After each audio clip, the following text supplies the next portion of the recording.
কোটা আন্দোলনকে ঘিরে সহিংসতায় ঠিক কত মানুষ প্রাণ হারিয়েছে তা এখনো নিশ্চিত করেনি সরকার। এবারে সহিংসতায় আন্দোলনকারী শিক্ষার্থীরা যেমন নিহত হয়েছে, তেমনি নিহত হয়েছে অনেক নিরীহ মানুষ ও পুলিশ সদস্যরাও। আন্দোলনের এই সহিংসতায় পুলিশের গুলিতে প্রাণ হারিয়েছে এক পুলিশ সদস্যের 17 বছরের সন্তান। কিভাবে সেই হৃদয় বিদারক ঘটনা ঘটল, সেই চিত্রই উঠে এসেছে ইংরেজি দৈনিক দ্য ডেইলি স্টারের একটি প্রতিবেদনে। সেই প্রতিবেদনটি তুলে ধরেছেন সহকর্মী মোহাম্মদ সোহাগ বিশ্বাস। 24 জুলাই ডেইলি স্টারের একটি প্রতিবেদনে বলা হয়, মর্গে তাইমের মরদেহ খুঁজে পাওয়ার পর ফোনে ময়নালকে বলতে শোনা যায়, স্যার আমার ছেলেটা মারা গেছে, ওর বুক ঝাঁঝরা হয়ে গেছে স্যার, আমার ছেলে আর নেই। গত শনিবার ঢাকা মেডিকেল কলেজ হাসপাতালের বিভিন্ন ওয়ার্ডে ছোটাছুটি করছিলেন রাজারবাগ পুলিশ লাইন্সের উপপরিদর্শক ময়নাল হোসেন ও তার স্ত্রী। তাদের হাতে ছিল 17 বছরের ছেলে ইমাম হোসেন তাইমের একটি ছবি। যাকেই পাচ্ছিলেন ছবি দেখিয়ে জিজ্ঞেস করছিলেন এই ছেলেকে তারা কোথাও দেখেছেন কিনা। বিকেল 5টা থেকে পরের 2 ঘন্টা তারা হতাহতদের তালিকা তাইমের নাম খুঁজেছেন। পরে ছবি দেখে একজন সাংবাদিক তাইমের বাবাকে মর্গে খোঁজ নিতে বলেন। সঙ্গে সঙ্গে জরুরি বিভাগের লাশঘরের উদ্দেশ্যে দৌড়ে যান তিনি। একজন লাশঘরের দরজা খুলে দিলে ভেতরে ঢোকেন তারা। সেখানে পড়েছিল রক্তে ভেজা ছড়া গুলিবিদ্ধ তাইমের নিথর দেহ।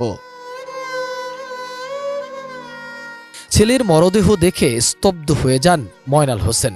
তার স্ত্রী মেঝেতে পড়ে মূর্ছা যাওয়ার আগে চিৎকার করে বলছিলেন, ও আল্লাহ, আমার পোলারে কে মারল? তুই আমারে না বইলা কেন বাইরে হয়েছিলি? কোটা সংস্কারের দাবিতে বিক্ষোভ মিছিলে যোগ দিতে কলেজ শিক্ষার্থী তাইম শুক্রবার সকাল 11টার দিকে যাত্রাবাড়ির বাসা থেকে বেরিয়েছিলেন। এর আগে 3 দিন ধরে যাত্রাবাড়িতে সংঘর্ষ চললেও তাইমকে ঘরে আটকে রাখা যায়নি। ওই প্রতিবেদনে আরও বলা হয়, ঘণ্টাখানেক পর তাইমের বাবা মাকে কেউ ফোন করে জানায় তাদের ছেলেকে গুলি করা হয়েছে। তাকে ঢাকা মেডিকেল কলেজ হাসপাতালে নেওয়া হয়েছে। ময়নাল বলেন, কোটা সংস্কারের দাবিতে আন্দোলন শুরু হলে আমার ছোট ছেলে তাতে যোগ দেয়। তাকে শুরু থেকেই না করেছিলাম আন্দোলনে যেতে, কারফিউর মধ্যে তাকে বের হতেও না করেছিলাম, কিন্তু আমার কথা শোনেনি। মর্গে তাইমের মরদেহ খুঁজে পাওয়ার পর ফোনে ময়নালকে বলতে শোনা যায়, স্যার আমার ছেলেটা মারা গেছে, বুলেটে ওর বুক ঝাঁঝরা হয়ে গেছে স্যার, আমার ছেলে আর নেই।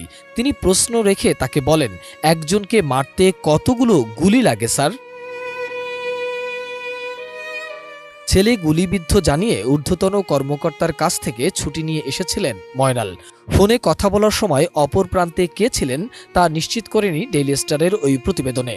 শুধু ইমাম হোসেন নয়, বাসায় থেকেও গুলিবিদ্ধ হয়ে মৃত্যুর ঘটনাও ঘটেছে এই আন্দোলনে। মোহাম্মদ সোহাগ বিশ্বাস, এটি নিউজ, ঢাকা।